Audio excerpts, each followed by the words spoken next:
Welcome, everybody, to the Fantasy Formula, and we're live ahead of the sprint race at the United States Grand Prix. And for once, I got to sleep in this morning. I'm well rested. How are you guys feeling out in the UK?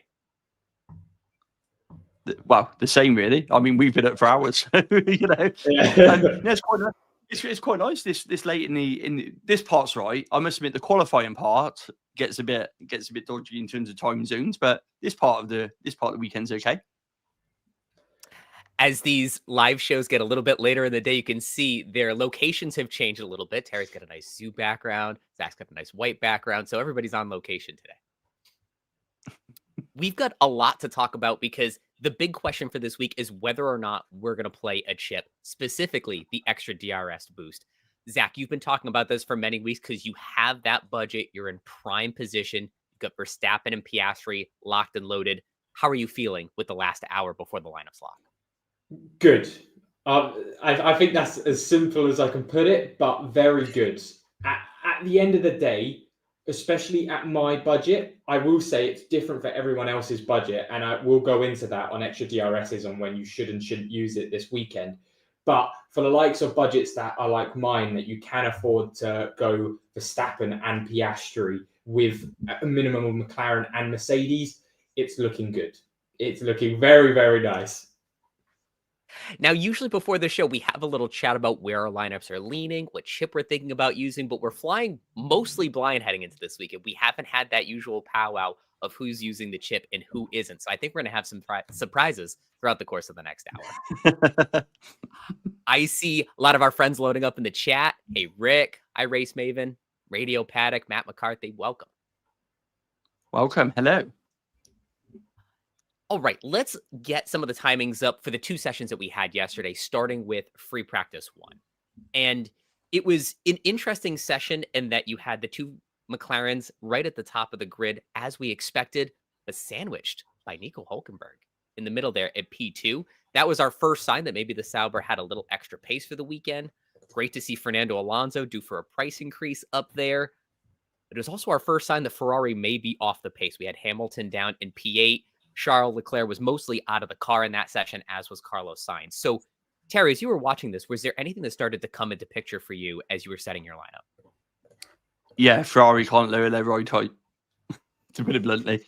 That's the issue. We're probably hear about Planquet. They're being cautious, naturally so. And with Charles Leclerc not doing that running in free practice, that would have hindered them in terms of what setup they're going for. So, whether or not we might see that change before qualifying and obviously race tomorrow, because they're going to have the sprint data to go off. But for me, it means they're being overcautious with their ride height, which means they can't get it in that window. And this is just Ferrari, for me, feels where Mercedes were a couple of years ago, where in the simulator it's running really well, but actually when you get it to the track, you can't quite get it to where you want it to be. It's a bumpy track, and then bang, you just can't get it in that sweet spot, and therefore you end up tumbling down the order. So that's where it is. Sauber really surprised me in terms of their pace. I mean, we see Bortoletto up there in 12th, obviously had a nightmare in terms of the sprint qualifying, but actually Hülkenberg's pace is good. So I don't think Ferrari will like seeing a Ferrari customer team sat where Hülkenberg is currently occupying, and the factory teams where they are. But I think they've got some genuine pace this weekend to cause an upset, alongside Williams look also quite strong as well. Both Carlos bounced back, didn't he, once he actually got in sprint qualifying. And Fernando, I think, continues to kind of outdrive the Aston Martin is I think the right way to describe it currently. I totally agree with your point about Ferrari. It's definitely worrying when you want to run them out there on a sprint weekend, double disqualification back in China. I think some of us are still having nightmares about Charles Leclerc's DNF at this circuit 2 seasons ago. So yep. I think one thing was clear to me right off the bat in free practice 1 is that there will be no Ferraris on my team no matter what. So then as we move over into sprint qualifying results, great pole position for Max Verstappen. This is a circuit he continues to be mighty at. This is now, I think, 3 sprint poles in a row for Max. I mean, he's got back-to-back sprint wins. You've got the McLaren still nipping at his heels for the last 2 podium positions. And then Hülkenberg again. Hülkenberg and Alonso both looking really good to start the weekend. So very validating for some of the things that we saw in free practice. But like you said, Terry, looking all the way at the bottom, it was a nightmare in SQ1. We had some poorly timed flyers at the end of the session. That knocked out Tsunoda, Ocon, and Bortoletto, who didn't even post a time. So we had to to be allowed to run beg. in the sprint. Beg to race. One thing that I'm noticing as a Franco Colapinto owner, though, is that there could be some pretty quick overtakes on him, particularly with Tsunoda and one of the highest overtaking cars on the grid in that Haas of Ocon behind him. So I think Franco's going to come out of here with a negative score unless he really pulls a rabbit out of his hat. Yeah, it's the Alpine dilemma, isn't it? Whenever they're not at the back. And the same thing could be said for Pierre Gasly, just a little bit up ahead in 13th. It's always a worry having double Alpine or one or the other of the Alpines.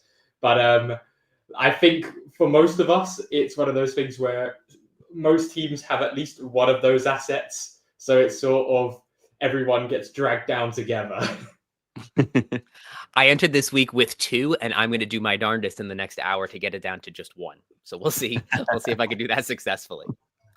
Some interesting positions in the top 10. You see Ferrari at 8 and 10 continuing their struggles from free practice. It really took every bit of track evolution in SQ2 to get past Kimi Antonelli. So they really snuck their way into the last phase of sprint qualifying, and their times really show that Lewis and Charles don't quite have it.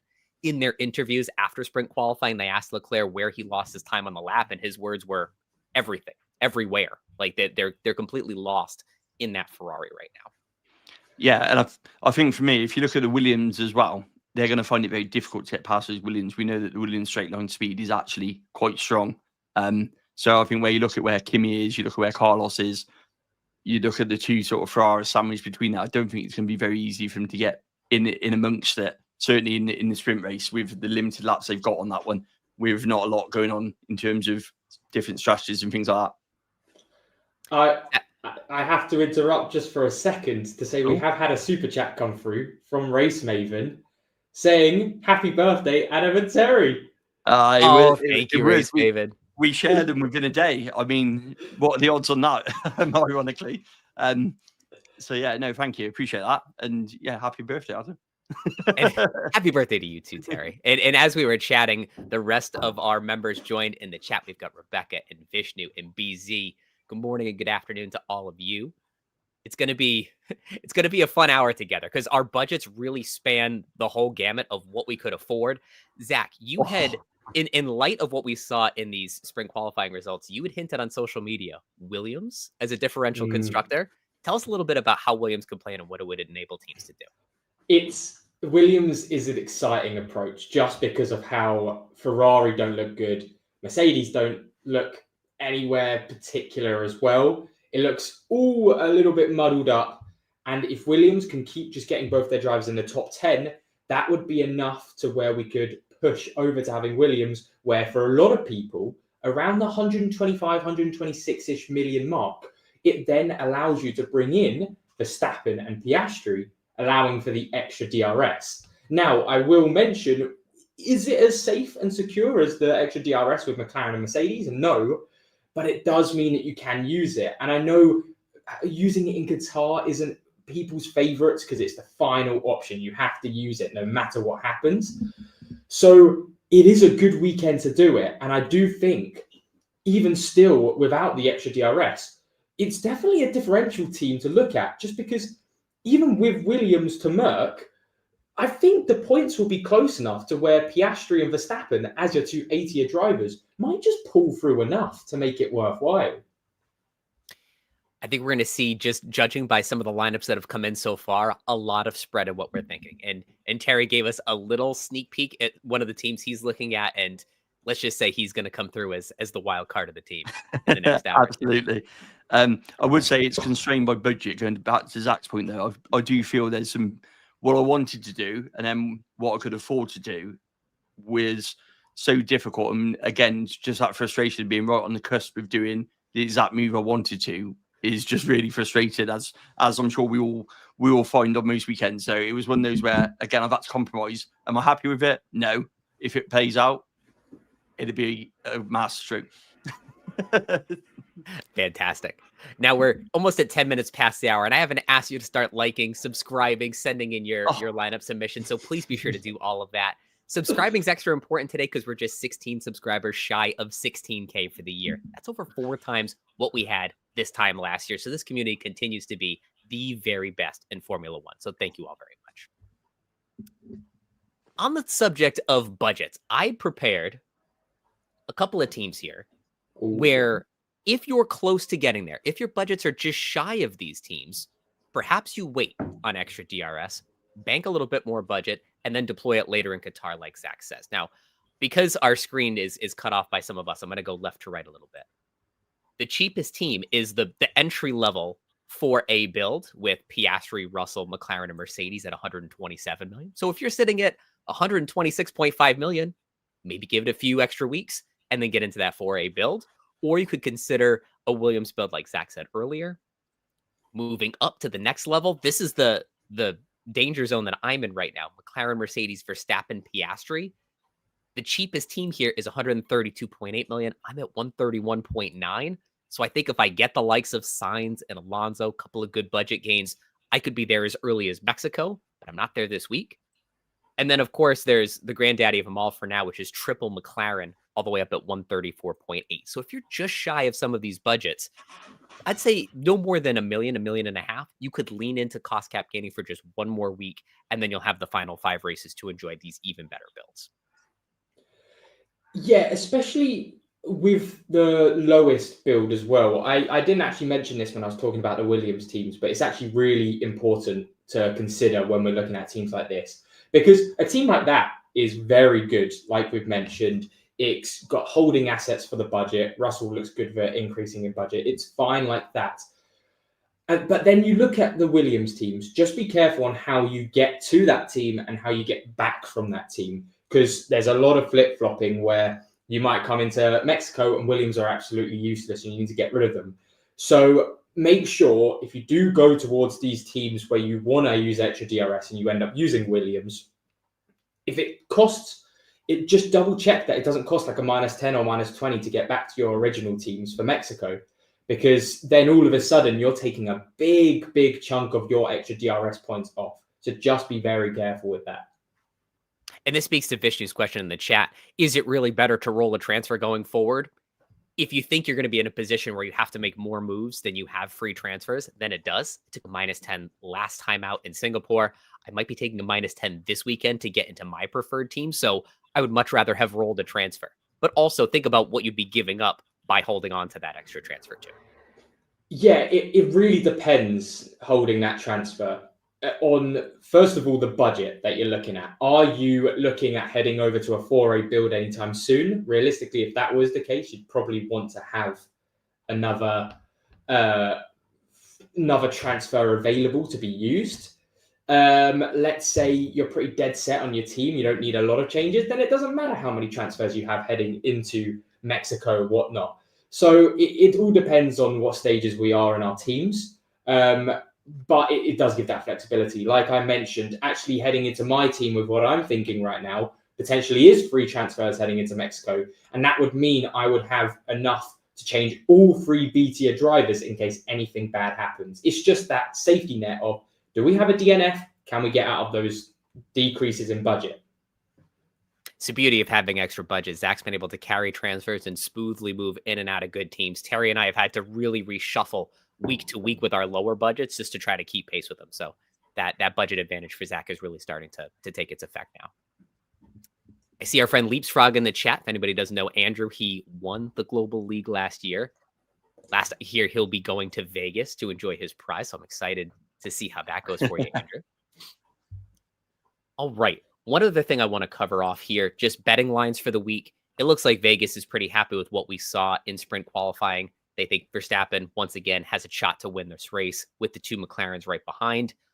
Good to see George Russell likely going to get ahead of Hülkenberg to be the clear P4. I think he could be bored in both of these races where he's just sort of by himself between him and then the drivers below, not quite making ground, obviously ahead of the 2 Ferraris who are struggling. Good to see also that double Williams, Alonso, Antonelli all rounding out the top 10 or just outside. I think the over-under on drivers finishing is 17.5 if you're thinking about planning for DNFs. This is typically a low DNF circuit, but knock on wood, maybe it'll be a little funky this week. I quickly like to mention as well, I started a poll at the start of this live stream, we've had 160 votes in it right now for which chips will everyone be using in COTA. Oh. And just to emphasize how big of a point scoring sprint weekend this will be, 28% of votes are for no chips. The rest are using chips. Extra DRS, 60% of people are planning to use extra DRS. Limitless, 9%. And then other, 4%. This is going to be a huge weekend. It really is. We've been getting a lot of questions about Limitless, particularly around who is the second constructor and who is the fifth driver. For me, second constructor is probably Red Bull. Get the bird in the hand with Max, probably better than anything you'd have at Mercedes or Ferrari. Just hope that Yuki can gain some positions today. And then for the fifth driver, it's really just throw a dart at the wall. Can Ferrari sort out their issues in time for the Grand Prix so that Leclerc or Hamilton can make some waves? I'd say probably one of those two. All right. Let's go through some questions in the chat here. Were there any that caught your eye, or should I just start scrolling through? There's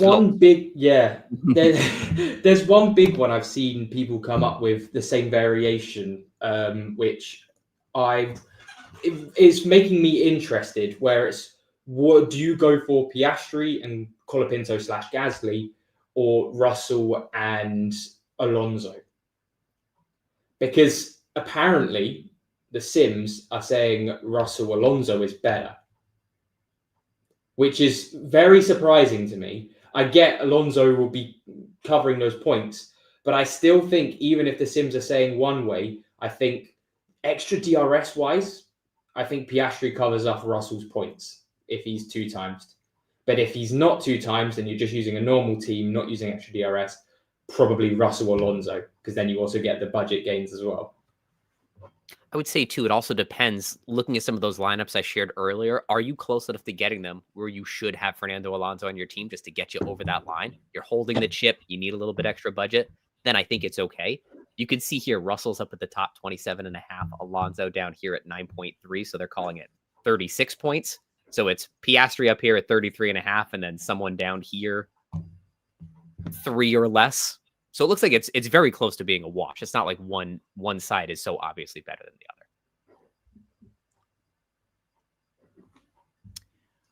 All right. It is almost time to start locking in some lineups. If you want us to start reviewing your lineups, make sure you hit the like button. Terry or producer Greg will give me the thumbs up when they are happy with the number of likes, and I'll start launching right into them. I can't see him. I'll just guess each week. You just, yeah, that's, well, the secret's out now, right? You know. Terry, a question for you. Likes. There's something I wasn't aware of, Terry. Lannister asked in the chat, is Hadjar risky with the power issues? This is something I think that came up in free practice. Also, do you expect Bortoleto to have a better score because he got caught out in sprint qualifying? He can only move up in the sprint. So Hadjar, they've not changed anything on the car. So under part for me, so they must be happy with it. Because they've changed. If they were going to change it, they would change it in sprint race. If there was any doubts about it, there's no way they wouldn't. They would risk it in a sprint race, judging from his qualifying position. So they must be happy with his car and what's going on with it, because they won't have time in between, obviously the sprint race finishing and qualifying starting to change the engine over. So if anything, they would have taken a hit, I would imagine, before that side of it. So I think it's fine.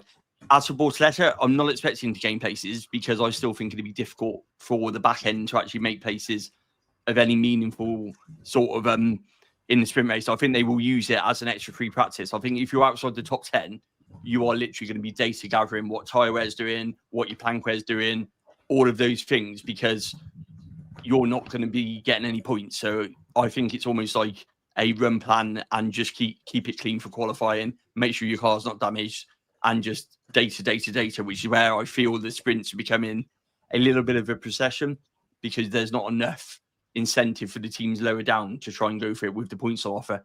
There's, once that first corner's out of the way, we just settle into this rhythm and bang, that'll be it. I was looking at the 2024 sprint race overtake totals. There wasn't anything that really caught my eye. There were previous sprints where the likes of Logan Sargent would have the top score in just the sprint race because they would have a bunch of overtakes in it. COTA doesn't seem like a circuit where you have enough time to really make the ground on the overtakes. I think a lot of that comes in the Grand Prix where the tire advantages could really spread out between one another. We have the skip step between the C1 and the C3 this week. Maybe if people are trying an alternative strategy later in the race, you could start to see that pan out one way or another. All right, let's head over to some of our member lineups. We'll start warming up our lineup reviews with that. And then while we collect some more likes, we'll head back into the chat. So this is our friend Race Maven. 3 great 3X options. So it's Max and Lando, Max and Oscar, Max and Russell. Comes down to who is your middle driver in this row, Bortoletto versus Gasly, and who is your constructor, Alpine versus VCARB. Ooh. So I imagine here it's, do you want half of Alpine with Gasly, all of Alpine with the constructor? Is it enough, the difference between Lando and Oscar, to have that much indigestion tomorrow? I think I would go middle. Yeah. See, I was going middle as well, and I'm just trying to think of the team one, because in my head I'm always thinking, especially with extra DRS, it's like the rest of the team can, to an extent, not obviously fully, take a step back from everything else. And I'm just thinking in my head, will Norris 2 times outscore Piastri 2 times by enough to carry Alpine? And yeah, I don't think he will. I don't think he will. Yeah, I think I have to agree it will be the middle one. Clean sweep for me. I would agree with the middle one. Yeah, Race Maven says in the chat, tough one. It is a tough one. What about the third one with George? Would you go George into the mix, or would you say that it's almost like a waste of a 2X based on where he is in terms of where he qualified, Mercedes pace?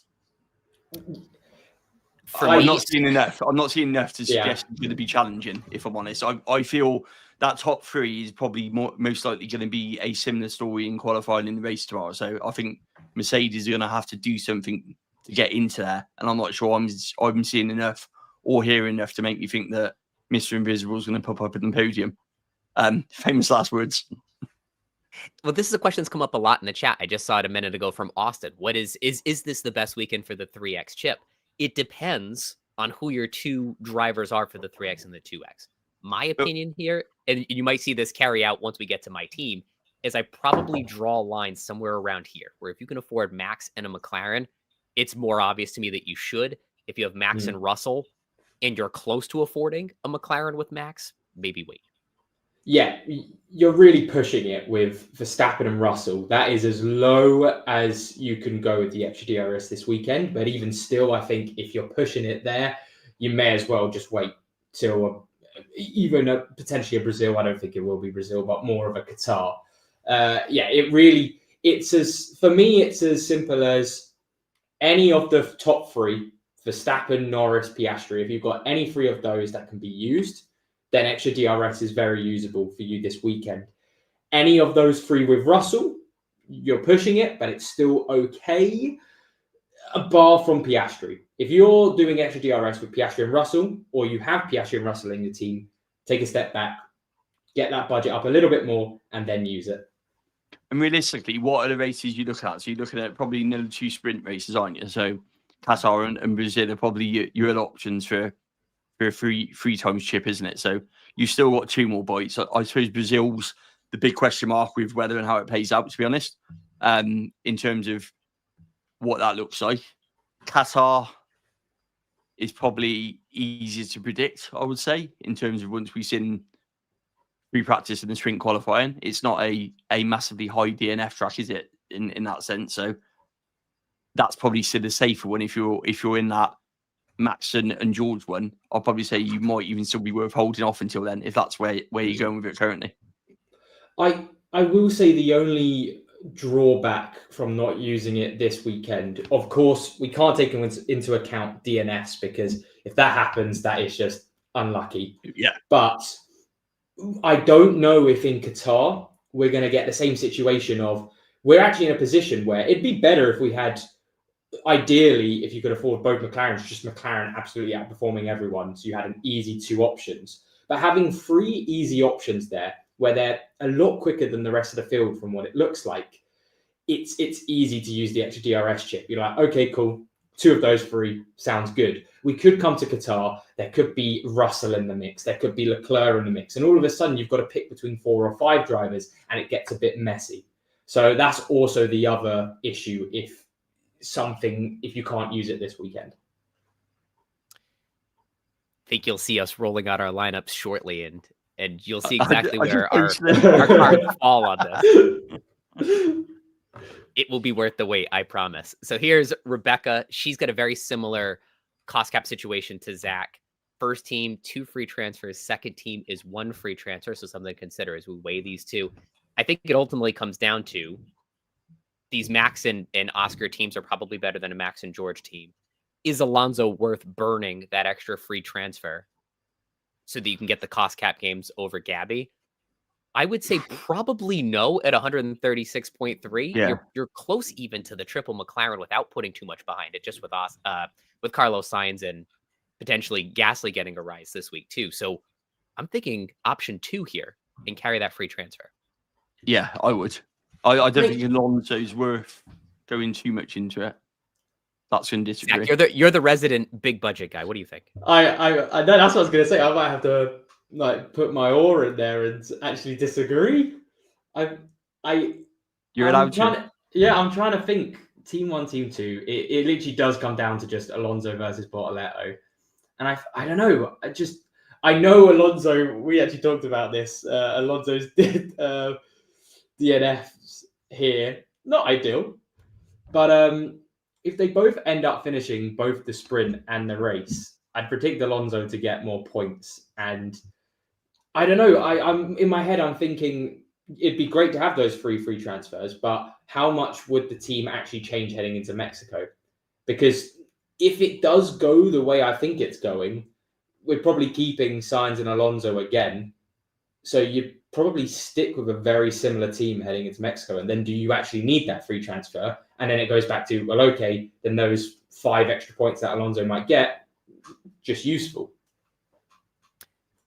Zach, you're the voice of reason here, because basically it's will Alonso's top 10 position today and tomorrow offset the cost of a transfer, which is roughly 10 points, or if you're taking a non-free transfer, it's literally 10 points. So it's a really close one. As someone who's been hit by a -10 more often than he'd like to admit, I say the middle team, but it's so close. I wouldn't fault you if you went with Alonso. So I was just laughing at Hakon trying to write science and also get the better. It happens to us all. But he wants to know, Terry, if you're close to yeah. hitting the gritty.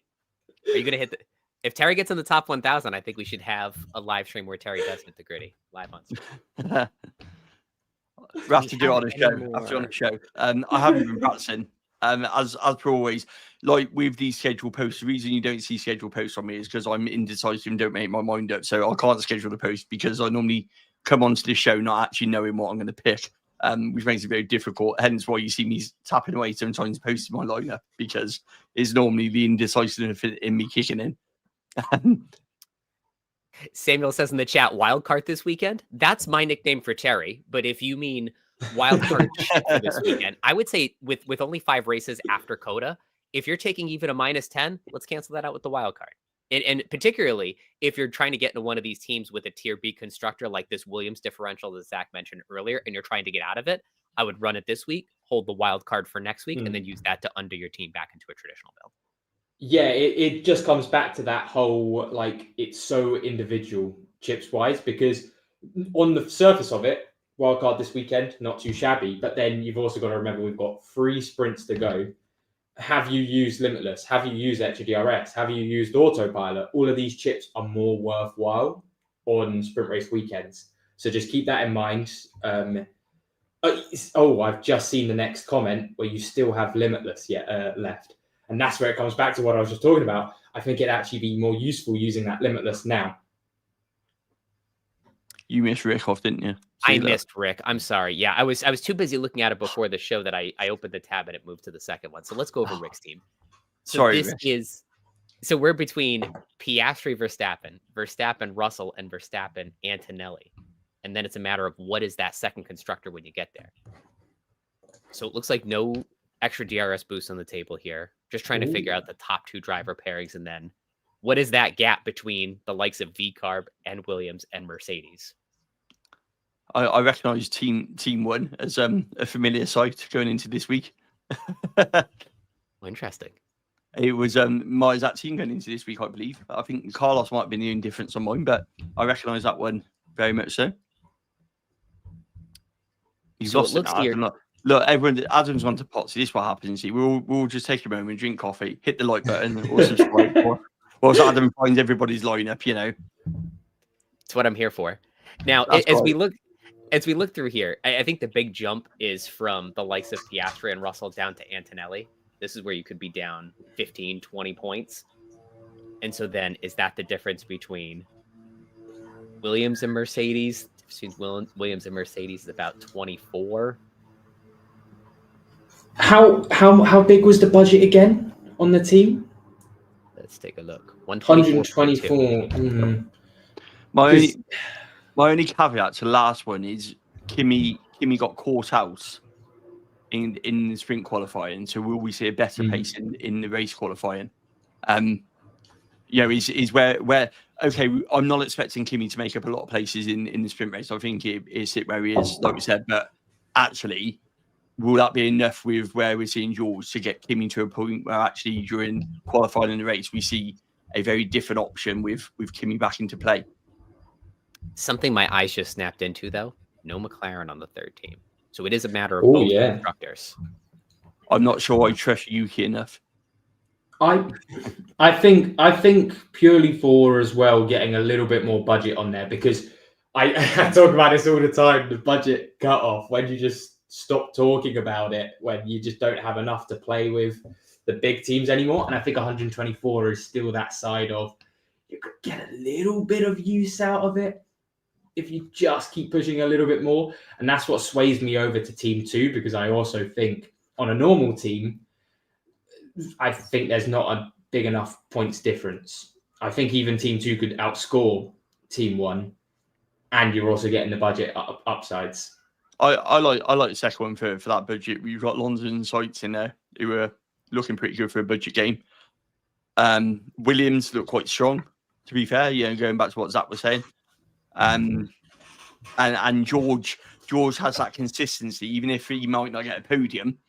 I think that George has got enough to get some points, and then you pick up the McLaren points at the same time as well.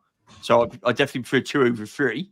And then when you look at the VCAR Williams, the Max Oscar side, actually, the second one's probably gonna. The first team I think might score you more points, but actually in the second one I think you're going to get a similar amount of points, maybe more if something happens, and you'll get the budget gain from it. So I kind of think the second one, with no sort of 3 times shipping there, Rick, and then that way you can at least hopefully get enough budget to be able to make another switch again, where you've got that Piastri sort of Verstappen build, and then get a second constructor who's higher up, which I think is what you're looking to do. We talk about the signs in Alonso cost cap gains this week, but something a lot of people are sleeping on is the difference between Piastri and these two guys. Piastri is in all likelihood going to go down 0.3 million. Both of these guys should go up 0.3 million, assuming an average week for them. So that's another area where this could be a $2 million gain on top of comparable points. So I think in your case, Rick, I would go with Team 2 as well. Yep. I've seen a lot of messages in the chat about Limitless plays as well. We spoke about it briefly, but I think for me, my Limitless team would be McLaren, Red Bull, Verstappen 2 times, Piastri, Norris, Russell, Antonelli, because like Terry was mentioning, I think Antonelli has more in him than what we saw in 11th. What would your guys' Limitless be? I would go with almost the exact same thing. Really, top 2 constructors here, 4 of the top 5 drivers here. I might throw a dart at someone like Charles Leclerc, because that pick completely banks on Ferrari getting something right that they've gotten wrong through this point in the weekend. But his history here suggests that he could have a pretty big day tomorrow if Ferrari do figure it out. See, I would be the same, but I would probably switch Mercedes for Red Bull, because I actually think that Kimi will come good, and I'm not sure I'm seeing enough from Yuki sort of carry it. So I think Max will have his normal sort of storming weekend. But I think that actually both Mercedes after the sprint race out of the way might actually just get you a sort of good enough points on that one. So that's the only slight change. The drivers I'll keep the same, but I think I would probably lean more towards Mercedes on the basis of 2 drivers to get you a good haul of points rather than just relying on Max. Especially if Oscar can kind of get ahead and suddenly Max is second, third. That kind of thing kind of worries me if you've got Red Bull as a constructor still. The running joke this season, too, is that as long as Antonelli's not racing in Europe, he's going to be just fine. It seems like there's been such a huge difference between the Asian races and the American races at the beginning of the season and that long stretch in Europe where we had some struggles. So back in North America, it's a track he doesn't know, isn't it? Kimi seems to come alive on the tracks he's never raced at before. The ones he's got some historic data on. You know, I mean, who knows? I mean, they both got shiny new contracts, haven't they? So, yeah, fingers crossed that might, take a bit of pressure off them from that point of view. That is the big news of the weekend for sure. Right, let's hit some questions in the chat here. Keep Bortoletto and save a transfer or sub in Lawson for the potential budget gain. What's Lawson, third or fourth in terms of budget gain? What was his percentage? I think he needs 4 points to go up 0.6 million. I don't think there's enough of a difference between Bortoletto and Lawson for that move. However, it then goes back to what we were talking about before. Bortoletto to Alonso, I like. However, I think you two would sit back on it, right? So it depends on a few pieces. One is the delta in scoring between the driver you want to bring in versus the driver you have now. And then also, to what extent does your team need that extra cost cap gain? For me, I'm right on the edge, so I'm okay getting a little risky to get some extra cost cap gains if it means you're just one step away from that next tier build. So if you're close, if you're within 1 million of some of the teams that I showed over here a moment ago, I'd be okay with it. But if it's simply cost cap gains for the sake of hopefully getting closer to something that maybe won't materialize in the last 5 weeks, I would just hold station with Bortoletto. Yeah. Yeah, no, definitely. Good. I liked Andrew's comments about Checo's contract. I didn't even see it. He said that Perez didn't do very well after he got his new contract. Well, I suppose it depends what payoff is and what his Cadillac deal was like. I'd say actually, in terms of paying off, taking a year out, and then coming back with Cadillac, maybe the bank balance isn't doing too bad, even if the performances wasn't that good. Autocorrect is also bitten his back because he thinks it's Pierre Gasly. And maybe. It's Pierre Gasly. It's good. I'm trying to type it quickly with one finger on the other side of the screen. Oh wow! God, that's also correct. Let's tease the first one of our lineups because I'm live with mine now, and I'm feeling okay about it. Let's take a look. I have held the extra DRS boost because I'm on the wrong side of my own line. Got Verstappen and Russell. I can't get into Piastri, but I'm 0.9 million away from it. But to do that, I've got to take another -10 so I can get rid of Franco Colapinto. I've got some big cost cap gainers here. The difference between Russell and Piastri should be 0.6 million as well. And then I should be set up for Mexico in the last 5 races to get to a Verstappen Piastri build. So fingers crossed that they show up those last few races. Far too much forward into forward thinking that one, can I just say? Wow. Let's see if I outthink myself or if simple is probably the better way to go. I've put mine up if you want to throw over to mine. Ooh, all right. Yeah, I think we're going to need a drum roll for that one. As well. We'll do that one after. Terry is locked and loaded. There's the chip. Racing Bulls. So look at this. We've got 4.5 or 3.5A because you've got Verstappen and Piastri, 3X and 2X. Antonelli. Oh, he's been dropping some hints all hour long that this was happening. But then you have the big cost cap builders with Sainz, Alonso, and probably Racing Bulls too. Yeah, to be honest, I wanted to go for Williams, but I was just short. To be honest, my biggest move was to try and get Racing Bulls out and Williams in with that build, but I was literally just borderline on doing it. So hence why sticking with that one also meant I didn't burn any extra transfer points either. So that's done within my 2 transfers. So, and it also means I can pivot back out of it if I need to after this weekend. So hopefully there's some cost cut gains to do well where I can swap that second constructor out. My plan is then if I can swap that second constructor back into a Mercedes sort of style build alongside dropping one of those assets down as well, then brilliant. And hopefully I'll get the points from sprint weekend from Oscar and Max in the mix as well. That's the plan. Let's see how it goes. It's a very colorful team you got there, Terry. Looking good though.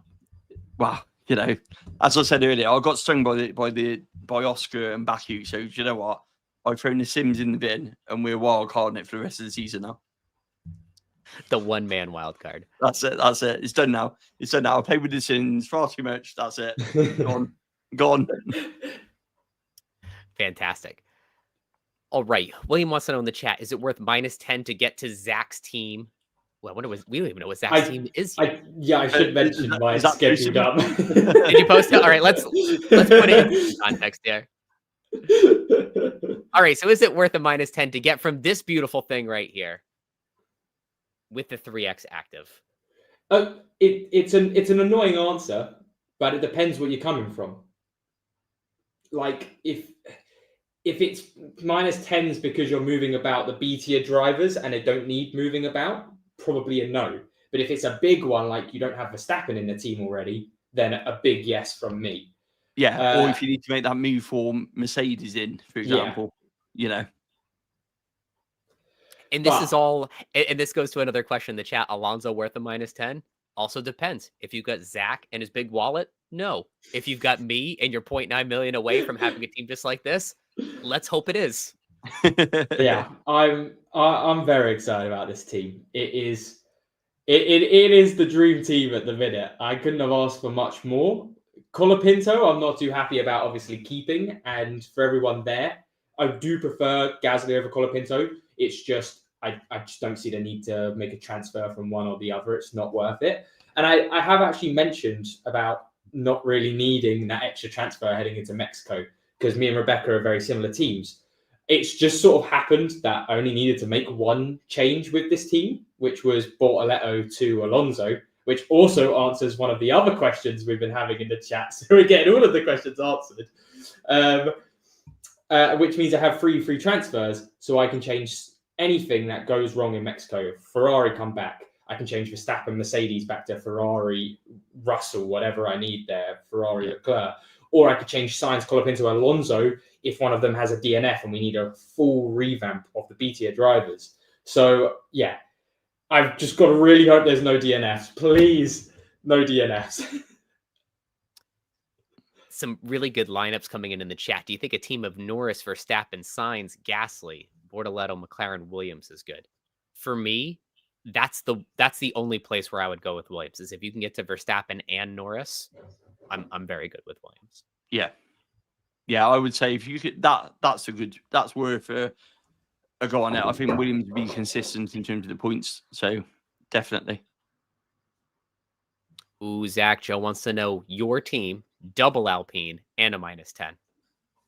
Okay, this is going to come back to actually extra DRS now, where I would say yes to it being worth it if you are using extra DRS. Because then most of your points are coming from Verstappen, Piastri, the rest of your team. That's fine. If it's just a normal team, probably no. Yeah, it's a great point. And Zach's been consistent all week that I think the Alpine drivers should fare okay. They'll probably find themselves at the back of the pack in both races, but in terms of DNF risk, this is going to be a pretty safe weekend. Knock on wood. Yeah, look at Rude's comments. I know he's put a couple in, to be fair. Need your help. Who's better, Sainz or Alonso? Right to use 3x on Verstappen with the team of Piastri, Verstappen, Sainz, Alonso, Gasly, Colapinto, McLaren, Mercedes. Very similar to yours, isn't it, Jack? I think. Yeah, it's just the double Alpine without the -10. So and even that I said with extra DRS would be fine. So I think it is. I think that team is worth using. Then Sainz or Alonso, we haven't actually really talked about that, I don't think, but Sainz and Alonso look like they're going to score very similar points. Sainz looks like the easier budget increase. So I think my mind is on Sainz being the better option. Yeah, me too. I would probably go Sainz. Yeah, if you're not burning the -10, then I would say Sainz. If you can, I mean, it depends. I suppose if you want to roll the transfer as well, doesn't it? Because you could potentially, if you've got one of them in there already, then you've got the potential to roll the transfer. So there's that option as well. So I'm not too sure. It might be worth just keeping it. I don't think the difference is massive. I think I wouldn't say definitely switch one into the other for the sake of it almost. If I had to pick, I'd probably go with Sainz just because his history at COTA is quite good. 8 top 8 finishes. Yeah. Alonso's history, a bit sketchy. Lots of DNS recently. But I actually just started pulling the history from Mexico. Alonso has a stack of DNFs at many circuits on the calendar this year. So, I mean, he's got to finish a couple of these. That's because you've been racing for so long, though, isn't it? I mean, how many have been recent? Listen, we said going into Monza, he has 7 here. Be careful. And then he put up his 8th. So true. I think sometimes with Alonso's stats, he's been around that long that you can make it sort of go either way, can't you? Because you know we've got about 13 Formula 1 seasons to pick our stats from with him. You know? It's true. All right. Is that Rebecca's question? She's asked a couple of times with chips as well. I think with. Oh, did we miss it? Current budget 129.5. Got Limitless 3 times and wildcard. Current team is Piastri, Verstappen, Sainz, Hadjar, Bortoleto, McLaren, Williams due to budget. Can swap Hadjar for Bortoleto for Lawson, Alonso, or Behrman. Do I use 3x? I would be tempted to use 3x and bring in Alonso. Yeah, I think I agree on that one. Yeah, if you're stuck with Williams as the second one, I would say actually bring in Alonso, try and get the budget game, and play the 3x. You've got Max and Piastri in there. Fantastic. Yeah, and I agree. Piastri, Verstappen, that's my bar. So as long as you have those, and you've got a wild card, to get out of it if you need to as well. Ooh. Beast asked an interesting question: Piastri and Lawson, or Verstappen and Bortoleto? I think my mind would be going to Verstappen Bortoleto, but it's closer than it looks. But I think it's more because you don't think of Verstappen as a budget increasing asset, really, compared to everything else. But actually, because of Piastri going down in budget, there's not much difference in budget between Piastri and Lawson and Verstappen Bortoleto. And I think the points would swing to Verstappen and Bortoleto. Yeah, and I suppose if we look at Hulkenberg's performance, could we, use the same analogy we were saying with Kimi, with Gabby, and say, well, actually, if you think about his qualifying, it was undone by that late run, and therefore he's stuck, obviously out of the 105% and asking for permission to race. But actually, you'd expect his qualifying to start getting more near Hulkenberg and his current performance, wouldn't you? So I don't think Bortoleto in 20th is a true reflection on Sauber's pace at all this weekend. So with a setup changes, everything else going into qualifying the race, you can't expect him to start jumping back up. And it looks like, you're looking at the Sims here, Bortoleto projected to get more than Hulkenberg starting at the top of the grid. So I think they are expecting a bit of a comeback from him. Yeah. Verstappen and Bortoleto for me in that scenario. Ooh, Mayor Volcano says McLaren, Mercedes in both cases. Piastri, Verstappen, Colapinto, Gasly, Bortoleto, or Sainz with a -10. Ooh. This is my Alonso conundrum. It's how bad do you need the 0.6 million from Sainz? If you're close to that next tier, then it is worth it. Let's look at these points here too. Sainz around 9 versus Bortoleto, who's about the same. So you're not getting any benefit of points. It's not like in my situation, Alonso could get about 10 points more than Colapinto and offset that -10. I'd say if you need the budget, do it. If you don't need the budget, you'll probably have equal points if you didn't do it. 10 minutes left. So if you haven't locked in your lineup yet, it's usually around the time I make sure the app hasn't done anything really out of pocket. I think there's still some questions. True, actually, yeah. Yeah, Mercedes or Red Bull. I'm a believer of Mercedes because I think that obviously Kimi will come back, but I know there's been the Sims will probably point you towards Red Bull. based They're very on pit close, stop and everything else. But it is close, to be honest. Yeah, 6 points is really the margin of a couple of overtakes and Yeah. a slightly faster pit stop, so it could flip either way. Lawson or Alonso, I'd probably go for Alonso this weekend, unless you're Mhm. burning a -10 for it. I'm not sure it'd be worth burning a -10 for that move, but if you're not, I would say with the cost cut gains and the fact that Alonso's looked stronger than Lawson, I would definitely go for that one. Agreed. -10 from Sean to do Alonso for Hagia, low on budget though. So obviously looking for the budget gain. Here's the other part of that same question: is there is such thing as so low on budget? Even getting it now is not going to get you to where you need to Yeah. in the next few Good races. point. So if you're within $1 million of some of these good teams, just model out what your next team will be. If you're within $1 million of that, then it is worth it. But if you're at, I'm making this up, 107, 108 million, you're probably pretty far away from that next jump. And I would just go for the points. Wow. You model your next team. Do you not just do it week to week? I've started thinking Look 2 at that steps face. ahead. Sometimes I give myself a popsicle Wow. headache, and sometimes it works. We're supposed to be modelling teams. What's going on here? No one told me that. We're 3 quarters away from the season. I thought we just did this on a week by week, race by race here, guys. Come on. I remember all the way back. Wow. What's it called in Hungary? So what? Before the summer break, I was talking about COTA with this team. Here we go. Mac's been eyeing COTA for a long time with this team. I'll tell you. Not too far off of his other one with the triple McLaren too. Maybe next year. This year I'll learn how to budget games. So maybe next year I'll learn how to forward plan. So, each year we learn something. Right, Lawson and Bortoletto.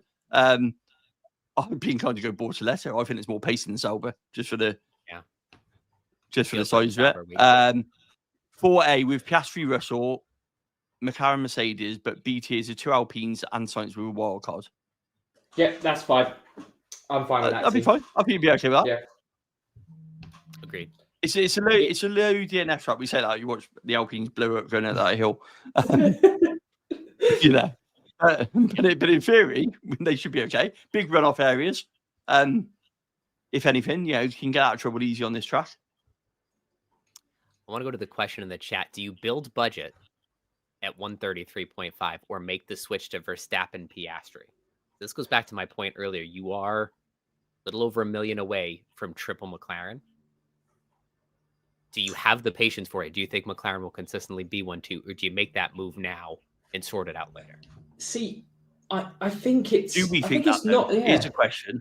Here's a question before we finish off. Do we think that the teams have actually caught up with McLaren? Because we're seeing this now. We're seeing this now for like 4 races now in a row. So, and all on different tracks, all on different layouts. So we're not talking about a one-off, Singapore street circuit or anything like that. We're seeing this very gradual into this McLaren dominance being withered away. And I think it's very simple. I think that the answer for me is yes, because I think McLaren switched off development far earlier than all of the competition. So I think that what McLaren are running with is the same car that was dominant early on in the season. You look at their updates, you look at all the stuff. So I think they've literally just gone, here's our car, we've got the constructors. Do you know what? We're going to pump it all into 2026 and crack on. And the other teams are still trying to try stuff and learn stuff and do that bits, which we're seeing, Red Bull come back into play, Mercedes come back into play. So I'm not too sure this McLaren dominance is going to carry on to the end of the season with still so many races left. I actually think we're going to see some mixtures in there for me. Well, I think, especially if we're looking ahead on that sort of stuff, Mexico, that will be probably, again, Verstappen, he'll be able to get his in the mix. Then what other tracks have we got? Brazil, if any weather stuff happens. Yeah, Vegas will probably be Mercedes. That is not a McLaren track at all, yeah. Yeah. Max has a great record in Qatar, too. Yeah. Abu Dhabi. So to go back to the question, then it sounds like we're all in agreement. Take what you have with Verstappen Piastri, because you don't know if Norris Piastri is necessarily the advantage you think it'll be.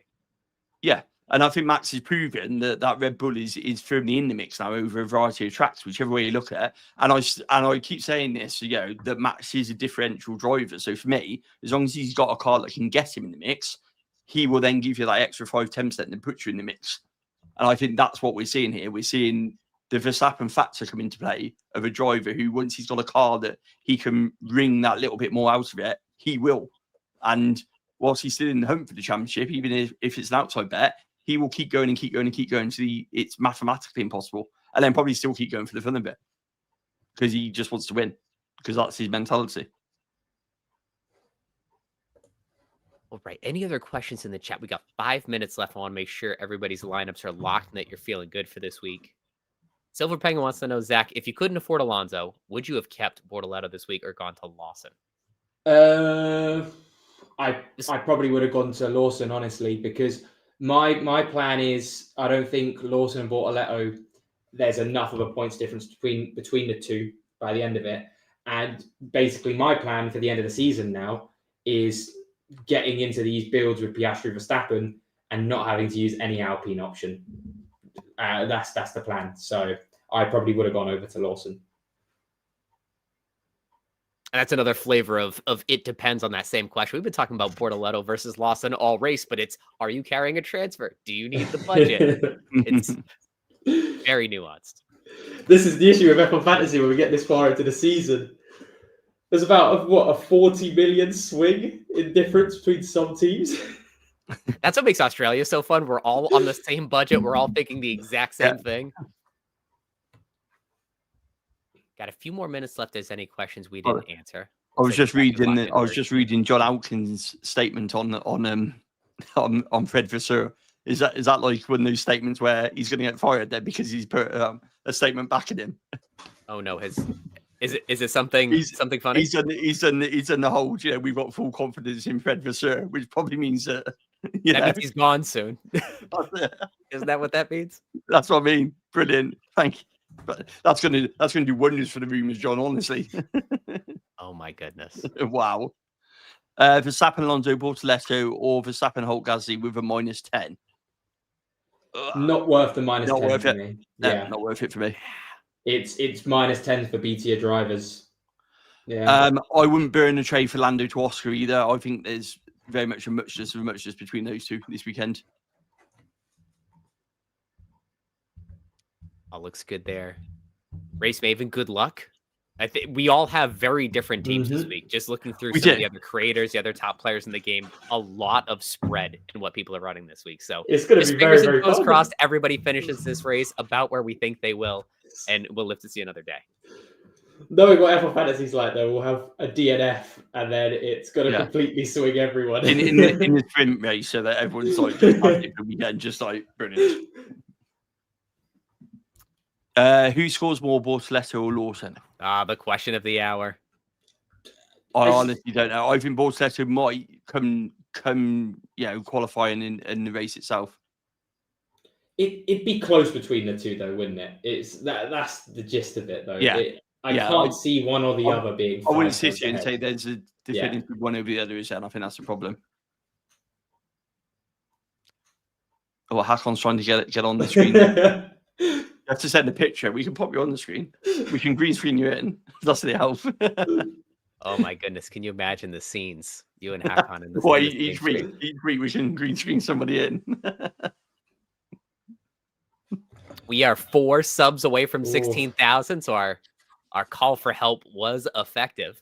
We'll be back at it for Mexico in a few days, and we'll be asking for more subs then too. So hopefully we'll be cracking 16,000. If not by the end of this hour, by this time next week. Yeah, no, I appreciate you all, actually. It's been phenomenal this year, hasn't it? So, yeah, and it only gets better and better with all of your support. Any last questions before we roll out of here? Good luck to you too, Rebecca. I just really hope it doesn't DNF for any of the extra DRSs. That is literally the only... Did you just say that? You can't say it out loud. Listen, I didn't run it, so I can listen, say it. I'm It was Zach. I'm touch wood. I'm touching wood, all right? It's like saying it's really quiet, isn't it? You can't say these things, you know. So we have the soundbite that we're going to start our next video with. Absolutely. Absolutely. What, There and then you just go. me with like tears streaming down, season over. McLaren's going to crash into each other. I feel it's going to go 1 or 2 ways. I feel this, you know, if it's 50-50 into that first corner, Oscar ain't giving away, that's for sure. There ain't no way Oscar's moving his McLaren out of the way. I can guarantee that much after what we're hearing. We're 2 days removed from the vaguest use of repercussions I've ever seen in my life. I wonder if they'll keep it clean for a few minutes. Yeah, Lando's got no PlayStation for the week.